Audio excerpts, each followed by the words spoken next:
Assalamualaikum warahmatullahi wabarakatuh. Terima kasih saya ucapkan kepada Bapak Naufal Sebastian SHMH selaku dosen pengampu mata kuliah Hukum Internasional. Sebelumnya perkenalkan saya Dina Akmarina dengan NIM 103222063. Di sini saya akan menjelaskan mengenai artikel yang telah saya buat, yaitu dengan judul Analisis Penyelesaian Kasus Sengketa Bisnis Ekspor Udang Indonesia dan Amerika Serikat, Perspektif Hukum Internasional. Oke, jadi dalam menjalin kerjasama antar negara itu merupakan sebuah kebutuhan bagi setiap negara karena dengan menjalin kerjasama tersebut akan dapat meningkatkan ekonomi dan juga devisa dalam suatu negara. Nah, ini juga dilaksanakan oleh Indonesia karena Indonesia juga telah menjalin kerjasama dengan berbagai negara, salah satunya yaitu Amerika Serikat, yaitu dengan kerjasama ekspor non-migas berupa udang. Nah, Indonesia selain menjadi negara dengan komoditas laut terbesar, Indonesia juga menjadi salah satu negara pengekspor udang terbesar setelah Cina dan Jepang yang dikirimkan ke Amerika Serikat. Nah, ada salah satu alasan Indonesia menjalin kerjasama dengan Amerika Serikat, yaitu karena Amerika Serikat merupakan produsen sekaligus konsumen terbesar sehingga Indonesia menjadi tertarik untuk menjalin kerjasama dengan Amerika Serikat. Nah, ketatnya persaingan dagang antar negara itu seringkali menimbulkan konflik. Perbedaan susunan dan struktur nasional maupun internasional itu juga menjadi pengaruh timbulnya konflik. Nah, seperti yang dialami oleh Indonesia pada tahun 2012 lalu. Pada tahun 2012, awal mula persengketaan itu terjadi adalah ketika Indonesia diberikan tuduhan dari nelayan maupun pengusaha Amerika Serikat bahwa Indonesia memberikan subsidi kepada Amerika Serikat. Mereka beranggapan bahwa itu tidak adil dan mereka juga menganggap tidak dapat bersaing karena harga yang diberikan oleh Indonesia jauh lebih murah daripada produk lokal mereka. Nah, ada sekitar 7 negara yang dituduh melakukan tindakan tidak adil. Salah satunya yaitu Indonesia, karena Indonesia dituduh memberikan subsidi sekitar 3 miliar US dollar kepada sektor perikanan selama kurang lebih 5 tahun.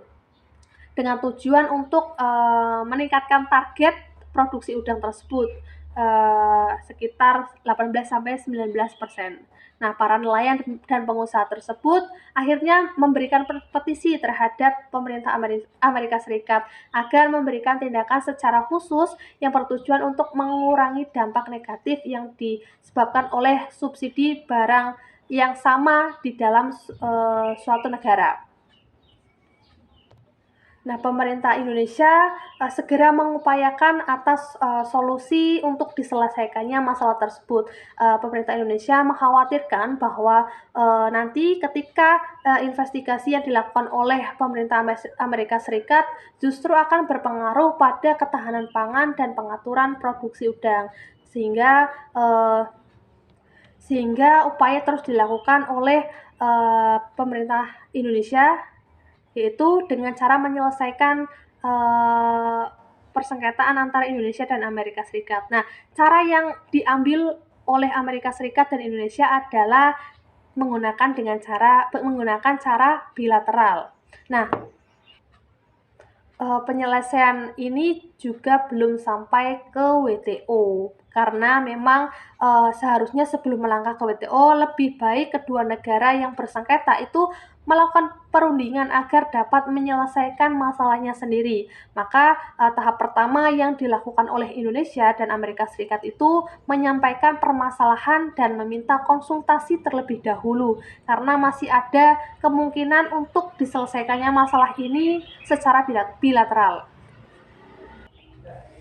Nah, Indonesia memiliki sekitar 5,44 juta ton perikanan tangkap dan juga memiliki perikanan budidaya sebesar 9,42 juta ton, sehingga itu dapat menentukan harga pasar yang diberikan pemerintah Indonesia terhadap Amerika Serikat. Sehingga pada hasil akhir memutuskan bahwa tanggung jawab countervailing terhadap udang yang diimpor dari Indonesia memiliki nilai negatif, karena di dalam aturan subsidi rate itu yang dikenakan adalah di bawah 2% atau de minimis terhadap PT. Indonesia itu merupakan negara berkembang. Nah, di dalam negara berkembang, subsidi dapat diberhentikan apabila mencapai batas lebih dari 2%. Sedangkan Indonesia itu belum mencapai 2%. Tuduhan-tuduhan yang diberikan oleh pemerintah Amerika Serikat itu tidak benar, dan akhirnya persengketaan antara Indonesia dan Amerika Serikat selesai dengan cara bilateral. Nah, final dari persengketaan ini merupakan sebuah keberhasilan dari diplomasi perdagangan Republik Indonesia. Seperti itu yang dapat saya sampaikan. Kurang lebihnya mohon maaf apabila dalam penyampaian ada yang kurang maupun masih ada tutur kata yang salah. Mohon dimaafkan.